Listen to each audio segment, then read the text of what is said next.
ನೀವು ಆಲ್ರೆಡಿ ಸರಾಸರಿ ಸ್ಟ್ಯಾಟಿಸ್ಟಿಕ್ಸ್ ಅಂತೇಳಿದ್ರೆ ಸಂಖ್ಯಾಶಾಸ್ತ್ರ ಪರ್ಫೆಕ್ಟಾಗಿ ಕಲ್ತಿದ್ದೀರಾ ಅಂತ ನಾನು ತಿಳ್ಕೊಳ್ತೀನಿ. 3 ಮಾರ್ಕ್ಸ್ 100% ಬರುವಂಥದ್ದು.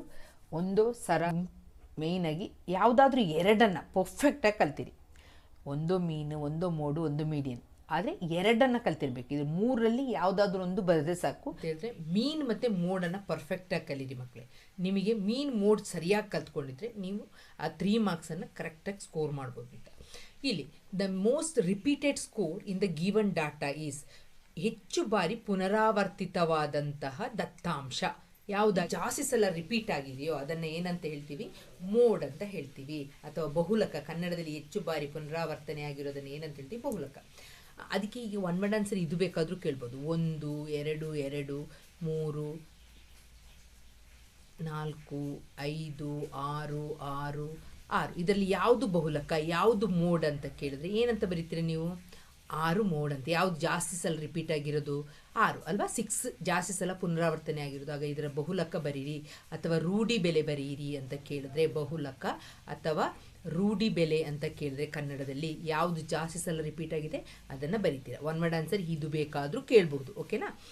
ಈಗ ನೆಕ್ಸ್ಟ್ ಒನ್ ವರ್ಡ್ ಆನ್ಸರ್ ಏನು ಕೇಳ್ತಾರೆ ಅಂತ, ಬಹುಲಕ ಅಂತ ಹೇಳಿದ್ರೆ ಮೋಡ್ ಗೊತ್ತಿರಬೇಕು.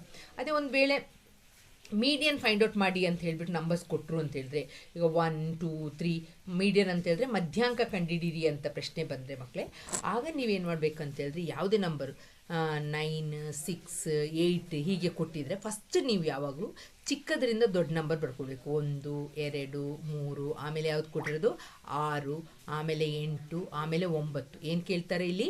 ಮಧ್ಯಾಂಕ ಅಥವಾ ಮೀಡಿಯನನ್ನು ಕಂಡುಹಿಡೀರಿ. ಒನ್ ವರ್ಡ್ ಆನ್ಸರ್ ಹೀಗೆ ಕೇಳಿದ್ರೆ ಮಧ್ಯಾಂಕ ಅಥವಾ ಮೀಡಿಯನನ್ನು ಕಂಡುಹಿಡೀರಿ ಅಂತ ಹೇಳಿದ್ರೆ ಏನು ಮಾಡ್ತೀರಾ? ಹೀಗೆ ಇದರಲ್ಲಿ ಬರ್ಕೊಂಡು ಯಾವ್ದು ಮಧ್ಯದಲ್ಲಿ ಬರ್ತದೆ ನೋಡಿ ಮಕ್ಕಳೇ, ಇಲ್ಲಿ 2 ನಂಬರ್ ಮಧ್ಯದಲ್ಲಿ ಬಂದಿದೆ.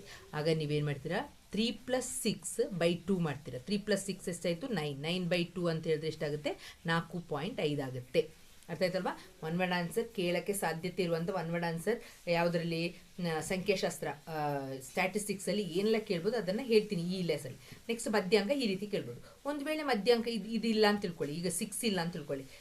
ಆಗ ನಮಗೆ 1 2 3 8 9 ಅಂತ ಮಧ್ಯದಲ್ಲಿ ಯಾವ್ದು ಬಂತೀಯೋ ಅದನ್ನು ಬರಿತೀರಾ. ಮಧ್ಯಾಂಕ ಅಥವಾ ಮೀಡಿಯನ್ ಬರಿಬೇಕು ಅಂತ ಹೇಳಿದ್ರೆ ಫಸ್ಟ್ ನೀವೇನು ಮಾಡಬೇಕು? ಚಿಕ್ಕ ನಂಬರಿಂದ ದೊಡ್ಡ ನಂಬರ್ ತನಕ ಆರ್ಡ್ರಲ್ಲಿ ಬರ್ಕೊಳ್ಬೇಕು. ಮತ್ತೆ ಮಧ್ಯದಲ್ಲಿ ಯಾವುದು ಬರ್ತದೋ ಅದು ಮಧ್ಯಾಂಕ, ಅದು ಮೀಡಿಯನ್. ಅರ್ಥ ಆಯ್ತಲ್ಲ? ಹೀಗೆ ಒಂದೇ ಒಂದು ಈ ರೀತಿ ಕೊಟ್ಟಾಗ. ಅದೇ ಥರ ಸರಾಸರಿಯನ್ನು ಕಂಡುಹಿಡೀರಿ, ಮೀನ್ ಕಂಡುಹಿಡೀರಿ ಅಂತ ಹೇಳ್ಬಿಟ್ಟು 1 2 3 4 5 ಅಂತ ಈ ಥರ ನಂಬರ್ ಕೊಟ್ಟಾಗ ಏನು ಮಾಡ್ತೀರಾ? ಜಸ್ಟ್ ಇದನ್ನೆಲ್ಲ ಆ್ಯಡ್ ಮಾಡ್ತೀರಾ. ಎಲ್ಲವನ್ನ ಏನು ಮಾಡ್ತೀರಾ? ಸರಾಸರಿ ಕಂಡುಹಿಡೀರಿ ಅಂತ ಹೇಳಿದ್ರೆ ಎಲ್ಲವನ್ನ ಪ್ಲಸ್ ಮಾಡ್ತೀರಾ. ಆಯ್ತಲ್ಲ? ಈಗೇನಾದರೂ ಸರಾಸರಿ ಅಥವಾ ಮೀನ್ ಕಂಡುಹಿಡೀರಿ ಅಂತ ಹೇಳಿದಾಗ ನೀವು ಇದನ್ನೆಲ್ಲ ಆ್ಯಡ್ ಮಾಡಿ. ಎಷ್ಟು ನಂಬರ್ಸ್ ಇದೆ ಇಲ್ಲಿ? 5 ಇದೆ ಅಲ್ವಾ? 1 1 2 3 4 5. ಆಗ 5ರಿಂದ ಡಿವೈಡ್ ಮಾಡಬೇಕು ನೋಡಿ. 5 4 9 10 11 12 13 14 15 ಡಿವೈಡೆಡ್ ಬೈ ಎಷ್ಟಿರೋದು? 5 ಇರೋದು. ಆಗ 5 ಅಂತ ಹೇಳಿದಾಗ 5 3 15 ನೋಡಿ. ಒನ್ ವರ್ಡ್ ಆನ್ಸರಿಗೆ ಕೇಳುವಂತಹ ಮೀನ್ ಅಂದರೆ ಸರಾಸರಿ ಹೇಗೆ ಮಾಡಬೇಕು ಅಂತ ಹೇಳಿದ್ದೀನಿ. ಬಹುಲಕ ಒನ್ ವರ್ಡ್ ಆನ್ಸರಿಗೆ ಕೇಳಿದ್ರೆ ಯಾವುದು ಜಾಸ್ತಿ ಸಲ ರಿಪೀಟ್ ಆಗಿದೆ ಅದನ್ನು ಬರೀತೀರಾ. ಮೋಡ್ ಮತ್ತು ಬಹುಲಕ ಅಥವಾ ರೂಢಿ ಬೆಲೆ ಅಂತ ಕನ್ನಡದಲ್ಲಿ ಇನ್ನೊಂದು ಹೆಸರು ಹೇಳ್ತಾರೆ. ಮೀಡಿಯನ್ ಅಂತ ಹೇಳಿದ್ರೆ ಮಧ್ಯಾಂಕ ಅಂತ ಕೇಳ್ತಾರೆ. ಮಧ್ಯಾಂಕ ಅಂತ ಹೇಳಿದ್ರೆ ಯಾವಾಗಲೂ ನಾವು ಯಾವ ಆರ್ಡ್ರಲ್ಲಿ ಬರ್ಕೊಳ್ಬೇಕು?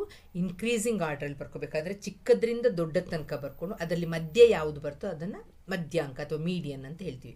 ಒಂದು ವೇಳೆ 2 ನಂಬರ್ ಬಂದರೆ ಅದೆರಡನ್ನು ಪ್ಲಸ್ ಮಾಡಿ /2 ಮಾಡ್ತೀರಾ, ಭಾಗಿಸ್ತೀರಾ. 2ರಿಂದ ಭಾಗಿಸಿ ಡಿವೈಡ್ ಮಾಡಿ ಆನ್ಸರ್ನ ಬರಿತೀರಾ. ರೇಂಜ್ ಅಂತ ಹೇಳಿದ್ರೆ ನೋಡಿ, ಇದನ್ನು ಎಲ್ಲವನ್ನ ಹೇಳ್ಬಿಡ್ತೀನಿ. ರೇಂಜ್ ಅಂತ ಹೇಳಿದ್ರೆ ಈಗ ಗಾತ್ರ ಅಂತ ಹೇಳ್ತಾರೆ. ಗಾತ್ರ ಅಂತ ಹೇಳಿದ್ರೆ 10ರಿಂದ 15ರವರೆಗೆ ಗಾತ್ರ ಎಷ್ಟು ಹೆಚ್ಚು ನಾವು ಕಂಡುಹಿಡಿತೀವಲ್ವ ಲೆಕ್ಕ ಮಾಡುವಾಗ, ಆಗ ಮೈನಸ್ ಮಾಡಿದಾಗ ನಮಗೆ ಎಷ್ಟು ಸಿಗುತ್ತೆ? 5 ಅಂತ ಸಿಗುತ್ತೆ. ಗಾತ್ರ ಅಂತ ಹೇಳಿದ್ರೆ ರೇಂಜ್ ಅಂತ ಹೇಳಿದ್ರೆ ಒಂದೇ. ಅರ್ಥ ಆಯ್ತಲ್ಲ ಮಕ್ಕಳೇ? ಇಷ್ಟು ಒನ್ ವರ್ಡ್ ಆನ್ಸರ್.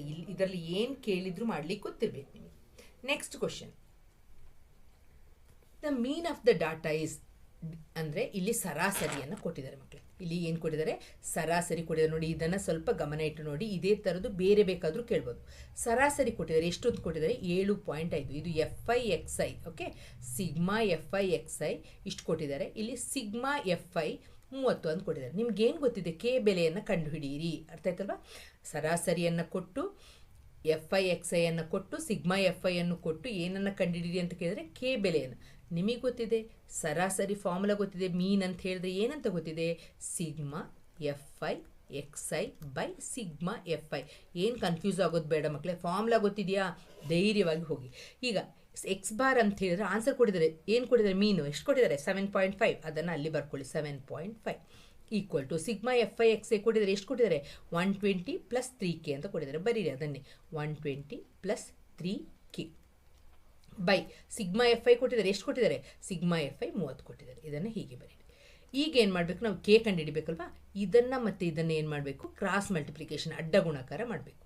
ಆಗ 7.5 × 30 ಈಕ್ವಲ್ ಟು 120 + 3k ಅಲ್ವಾ. ಈಗ ಇದನ್ನು ಗುಣಿಸ್ಕೊಳ್ಳೋಣ. 7.5 × 30 ಈ 0ನ 0 ಅಂತ ಹಾಕೊಂಡ್ಬಿಡ್ತೀನಿ.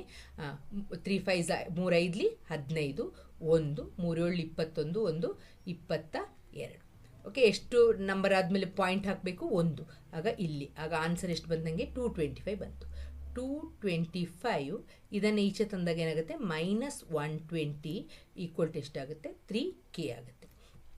ಈಗ 225 120 ಮೈನಸ್ ಮಾಡೋಣ. ಓಕೆ, 5 ಬರ್ತದೆ. 2 ರಿಂದ 2 ಹೋದರೆ 0, 2 ರಿಂದ 1 ಹೋದರೆ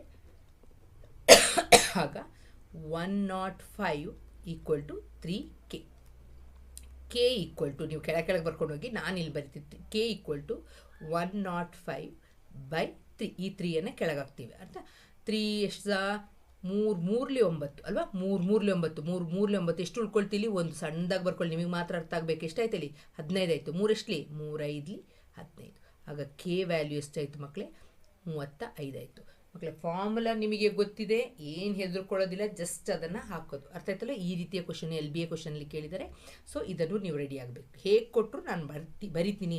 ನಿಮಗೆ ನಮ್ಗೆ ಏನು ಗೊತ್ತಿದೆ, ಕಾನ್ಸೆಪ್ಟ್ ಇಸ್ ದ ಗೊತ್ತಿದೆ, ಚೆನ್ನಾಗಿ ಗೊತ್ತಿದೆ. ಕಾನ್ಸೆಪ್ಟ್ ನಿಮ್ಮ ಪವರ್ ಆಗಿರ್ಬೇಕು. ಅರ್ಥ ಆಯ್ತಲ್ಲ. ನಿಮಗೆ ಕಲ್ತಿದ್ದೀರಾ, ಅದನ್ನು ಪರ್ಫೆಕ್ಟಾಗಿ ರಿಪೀಟ್ ಮಾಡ್ಕೊಂಡಿರಿ. Okay, next the empirical relationship between 3 measures of central tendency ಅಂತ ಹೇಳಿದ್ರೆ, ಇಲ್ಲಿ ಮಧ್ಯಾಂಕ ಇಕ್ವಲ್ ಟು 2 ಸರಾಸರಿ ಪ್ಲಸ್ 1 ಬಹುಲಕ ಅಂತಿರೋ ಈ ಸೂತ್ರವನ್ನು ಕಲ್ತಿರ್ಬೇಕು. ಈ ಸೂತ್ರದ ಮೇಲೆ ಪ್ರಾಬ್ಲಮ್ಸ್ ಕೇಳಿದ್ದಾರೆ ಮಕ್ಕಳೇ.